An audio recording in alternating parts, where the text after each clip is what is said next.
Hey guys, so a couple days ago I finally went and saw the 1517 to Paris, the new Clint Eastwood film.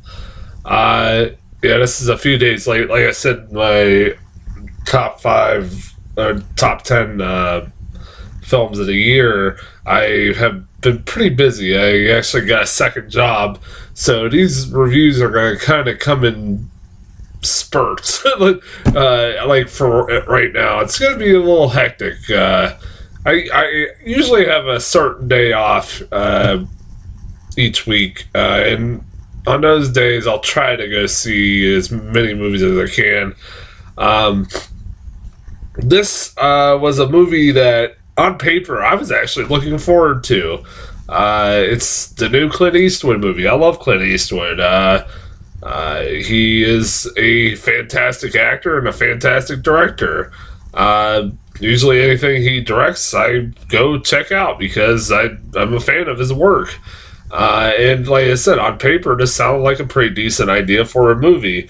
I kind of got some shit from my mom who, when I told her I'd never actually even heard of this story before seeing the trailers for this movie, and she's like, "Really? You never heard of it?" I was like, "Yeah, I mean, there's been like a million terrorist attacks like every fucking day, it seems, every week, it seems. So it's like every year at least, and it's like this is one of those like, oh, this is something that happened. I mean, I can believe it happened. I'm like, oh, all right, cool. And like I said, the trailers look fine. It was one of those movies that got trailers for all the fucking time. That was annoying. I was so tired of seeing this. Like, seriously, last few months I've checked out every time a trailers pop up on screen because it's usually all the same ones I always get, and this was one of them. So I was really happy to fucking finally not get this trailer. And I was looking forward to this until I started seeing the response from the critics, and this hasn't been getting very well received. For a Clint Eastwood movie, this is getting some pretty terrible reviews. It's like a 20 or percent on Rotten Tomatoes. I'm like, damn, that never happens to Clint Eastwood. I mean, usually it's around the 50-40% mark. No, this is a fucking 20. I'm like, damn. It was like a 10% at one point, a couple days ago, but it's kind of gone up a little bit, but it's still pretty fucking bad for Clint Eastwood. It's gotta be like the worst review film he's had in years. So I was like, what is wrong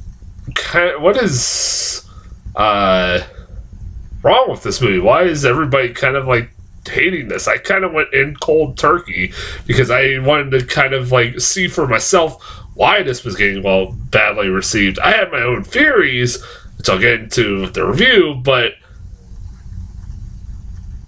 okay, listen. I'm going to say this before I give you my thoughts on the movie itself. What I'm about to say about this movie I don't want to take away from what these guys did. The guys that are in this movie that play themselves are real life heroes. What they did was heroic. It was pretty badass. They stopped a guy from, pretty much killing everybody on this fucking train. They were real life heroes that, not everybody, is willing to do what they did, and it's awesome. I will never take anything away from what they did. It's really good, like really heroic. But while I say that,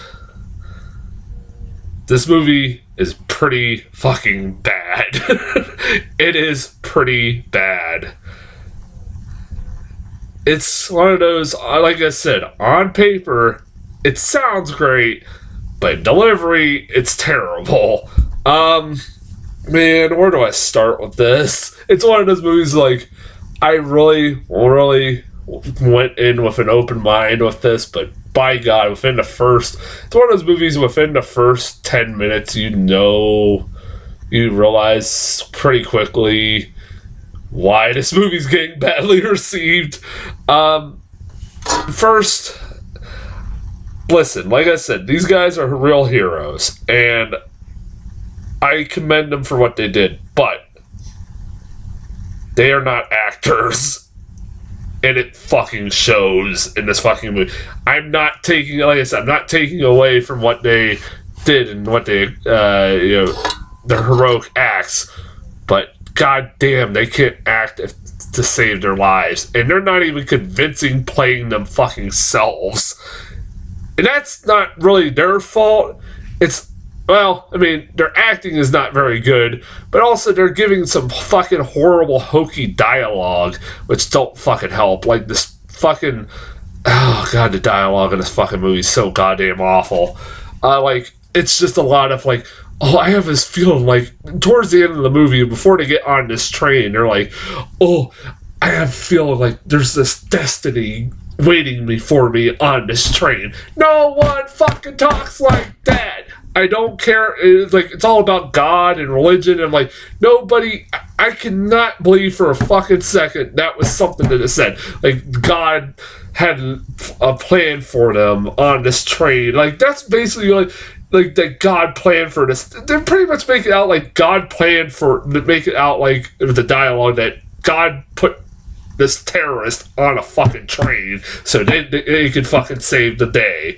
Like, shut the fuck up. And then, on top of that, like I said, not just the hokey dialogue, they're terrible actors. And the worst one is the main character in this fucking movie. And you follow him throughout the whole film, for majority of the film. He is the main focus. And that's the Stone character, I forget what his name. He, goddamn, has about the personality of a rock. And even just delivering simple dialogue just is not very, he's not very good. He's not very good. And the black guy, the black friend, is like a guy I almost fucking forgot, like, fucking was in this film, because he is gone for like majority of this fucking thing, and then just pops up like halfway, like about an hour into the movie. You're like, oh, he's still in this, he's still a fucking character. And really, you don't get any. They're not characters. They're not, like, you don't know anything about them other than that they are in the military, except for the black guy, black friend who isn't, and that's about it. That's all you know about them. There's nothing really, and that they were kind of a rowdy rascals, and fucking when they were kids, and they were always causing trouble, and they were kind of dicks as kids. Even the kids were terrible in this fucking movie. God, they were pretty bad child actors. Oh my god, they were pretty bad. They were just, it just was bad. Like, I give Eastwood credit in trying to tell a story from the perspective from, like, and have the actual heroes playing themselves. That's commendable. I give them credit. On paper, that doesn't sound like a bad idea, but these guys are not very fucking good. And like I said, them being not trained actors, it fucking shows. And it's like, this was an experiment that just didn't fucking work. Like I said, I had a bad feeling about it going in, because like, as soon as I saw bad reviews pop up for this thing, I was like, I bet you $1 million it's the bad the acting from the real life guys that are the heroes in the film. Like, there's a reason you barely see any of their acting in any of the trailers. I mean, it's fucking shows. Like, I can understand why they didn't show much of, like, there's not really much, like, of their acting in the fucking trailers. It's just like random scenes with like inspirational speeches being thrown in. Like, god damn, man. Also, it's like, you got people like fucking Judy Greer And fucking Jenna Fischer. Jenna fucking Fischer. I love Jenna Fischer. I was a big fan of The Office. And I haven't seen Jenna Fischer and shit in a long damn time. And this is the first thing I see her in, and she's barely in it. And she's just giving these same hokey ass dialogue that everybody fucking else is, and no one else would fucking speak. It would ever come out anybody's mouth. It's terrible. Like I said, god damn it. Why is this the only thing I've seen Jenna Fischer in like 5 years? That really makes me mad. Like almost 10 years. God damn, man. Like I said, Judy Greer's in this too. They're both moms of the kids. And like there's the other thing, like that they're also involved in one of my things that I didn't like about this movie also, and that is, goddamn, Clint Eastwood's got preachy at his old age. I mean, Jesus, he really wants to hammer in his fucking political views and his views on a lot of different things in this fucking movie, and it seems like he's been doing that over the last few movies, but this is the worst I've seen him do this.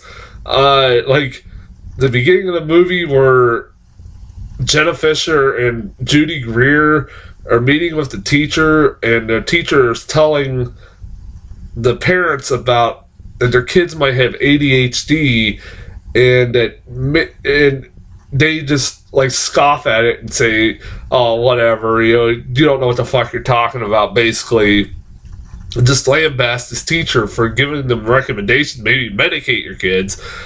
I'm not saying it's like the only solution for kids, but these kids were kind of fucking like kind of bad, and maybe should probably be put on some fucking medication. I'm just fucking saying.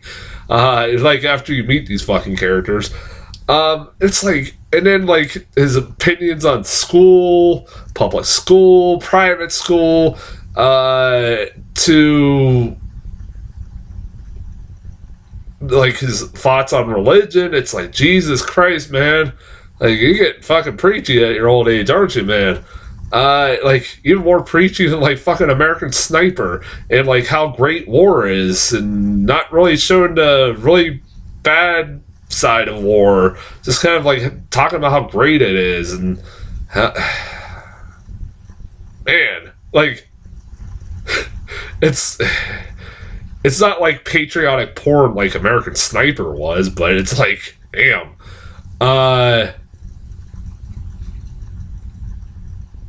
Man, what the fuck else was I? Fucking the editing in this movie was weird too. God damn, the editing was pretty bad in this movie. Like, even though this movie is only an hour and 30 minutes, which that is a positive, it does still feel like they just plotted shit. They put as much useless shit, unnecessary shit as they could to fill out this movie to an hour and a half. This was probably like a 40-minute movie that was, stretched out, maybe not that, into an hour and a half, because literally the train sequence is literally only like the last 5 minutes of the movie. Last 5 to 10 minutes of the movie. That's it.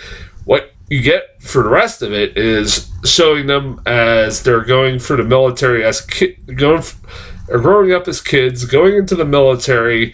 And then there's this long, unnecessary, pointless stretch of their summer vacation for Europe that has no point to it whatsoever, other than to just utter the dialogue like, I have a feeling like there's a destiny awaiting me on this train, that God has a plan for me, or something like that on this train.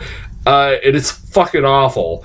And, like, there's just random characters that just are introduced and then just disappear the next scene afterwards. Like, the one guy goes to Germany and he meets up with this blonde chick, and you're like, who the fuck is that? Like, he's just, being cozy with her, And you're like, who the fuck is that? Is that a character I'm supposed to know? No, it's just some foreign exchange student that he knows. And then she just disappears. I'm like, oh, okay.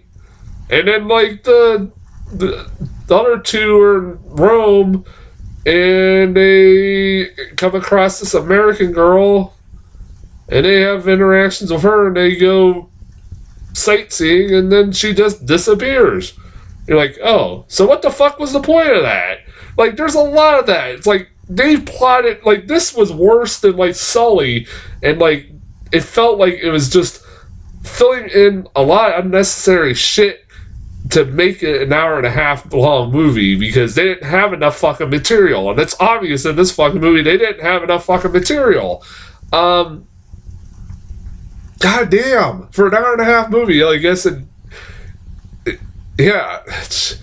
And then, like, the movie would also, like, randomly cut to the, like, even though the last 5 to 10 minutes, or the train sequence is only, like, 5 to 10 minutes of the last part of the movie, like, it would randomly cut to the attack on the train, like, in random parts of this fucking movie, out of fucking nowhere, for no fucking reason. They have no context to what's going on in the movie. It's, like, very random. And you're like, what the hell is this for? What is the point of this? I have no idea. It's, like, very fucking baffling. Why they keep cutting to this, like, random characters, they keep showing random characters on the train that we have not been introduced to whatsoever, have no point of being introduced to. It's very weird. And then, like, there's a fucking narration at the beginning of, like, oh, I think the black kid narrating about him and his buddies and who they are, like, naming them, like, oh, this is Stone and this is blah blah blah, and in, like, 2 seconds, like, and they're like, oh, we're always been a raucous kind of group of guys, and yada yada yada, always getting in trouble, yada yada yada. And it was like a narration that never pops up again. What the fuck was the point of that? And, like, the next scene, they just reintroduced the characters to you, like, so what the fuck was the point of having a narration introduce us to them when the next scene they just do a reintroduction of these characters again? What the fuck was the point of that? There was no point of that. And somebody goddamn named Blue Murray fucking edited this. I'm like, at first, like, I thought it said Bill Murray. I'm like, wow, what the hell? And no, it says Blue Murray, B-L-U-M Murray. And I'm like, that's a real fucking name? That's about as dumb as fucking Skip Woods. I was like, that's not a real fucking name. Who would name their kid Blue Murray? No. God, I didn't like this movie. I really didn't like this movie. It is if I could say one positive thing, it is well made. It's Clint Eastwood. He knows how to make he knows how to point a fucking camera and make a decent looking fucking movie. It's just, the rest of it is not very fucking good. Like, it looks nice. It's really well made. But the rest of it's kind of shit. I mean, you can still make a really well-made movie and it still will be shit. It's easily probably the worst Eastwood movie I've seen in a long goddamn time. Holy shit. I'm trying to think the last really bad Eastwood movie that is, like, equivalent to this, and I can't think of one off the top of my head. It's like, man... like, this is one of those movies that, like, it sounds like I'm pissed off, like I'm really annoyed. I'm just kind of really disappointed more than anything. And by the end of this, I guarantee by the end of this year, I will see something way worse than this. I highly doubt this will be, like, my worst film of the year list. If just going by what I've seen so far this year, yeah, this is the worst film I've seen so far. But I highly doubt it will be there for a long time. So, I mean... yeah, I don't recommend it. It really hurts me to say I don't recommend this movie. Thumbs down. Trailers. I did get a few new trailers for this, in front of this. What the hell did I get in front of it? Man, my allergies are acting up. Sorry. Skyscraper.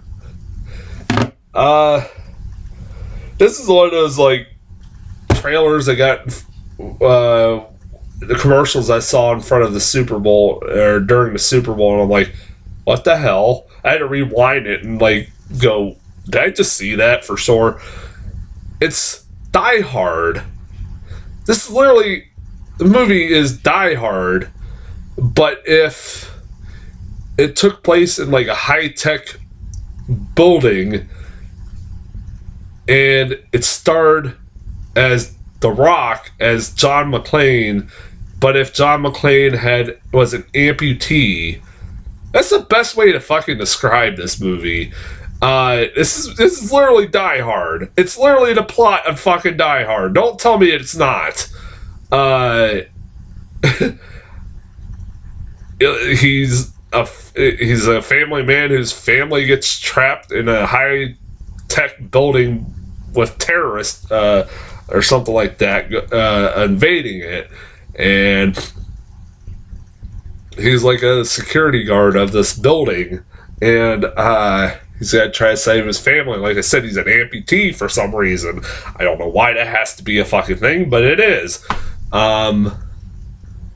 It's The Rock. I'll still see it just because it's The Rock. But it's like, that looks... What the hell is that? Like, it's just one of those, what the hell is this?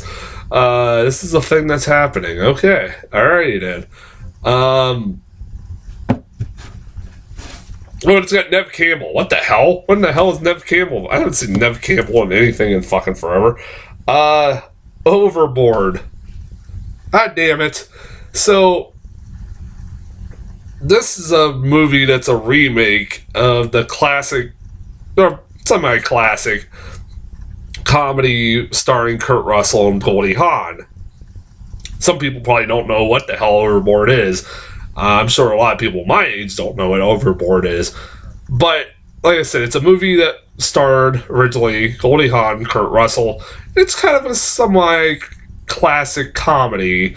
My mom in particular loves that fucking movie. And I told her, Mom, there's a remake of Overboard happening. And she said, fuck you.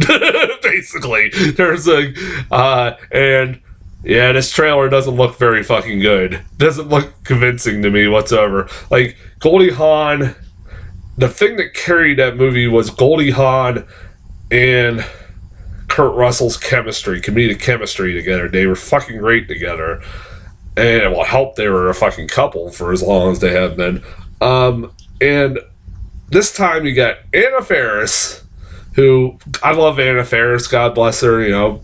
That's one positive I can say about it. Like, you got Anna Faris, who's a really funny actress, love her to death, and some random foreign guy. I'd never heard of him, never seen him in anything in my life. Somebody in the comments can tell me who the hell he is. And it's one of those, it's a role reversal film. Instead of, like, in the movie, it was Goldie Hawn playing this rich debutante and Kurt Russell playing the help. And this time it's Anna Faris playing the help and the foreign guy playing a rich billionaire. And, you know, they lose memory and yada, yada, yada. What's so fucking weird for me, that is, I don't know if I'm the only one pointing this out, is the way they made Anna Faris look like. They made her literally try to look as much as she could like fucking Goldie Hawn. It's disturbing. Like, what the fuck was the point of that? Why not just get fucking Kate Hudson at that point, if you're going to do that? I mean, that would be even weirder, but still, it's like the way they did her hair to her outfits just like looked like something Goldie Hawn would look like. I don't know if I'm the only one who's thought this while watching this. Go back and watch the trailers and think of that. See what you think about that. It's like, yeah, like I said, I'm not that big of the biggest fan of the original Overboard, but it's like, really, is this something that needed to be remade? Okay. And then the last trailer Paul, Apostle of Christ. Originally, I wrote John Apostle of Christ. I had to look it up. No, it's Paul. I forget all the fucking Apostles of Christ.